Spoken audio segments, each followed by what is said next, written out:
آگے گئے تو ایک ٹکڑی آ گئی۔ خالد رضی اللہ عنہ نے گھوڑے کو ایڑ لگائی اور ٹکڑی پر چڑھ گئے۔ ان کے حکم سے لشکر رک گیا۔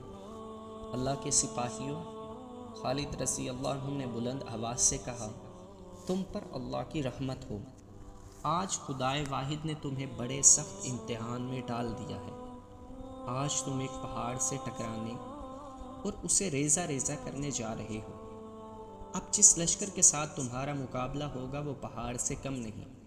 مجاہدین اسلام، اگر آج تم نے پیٹھ دکھا دی تو خدا تمہیں نہیں بخشے گا۔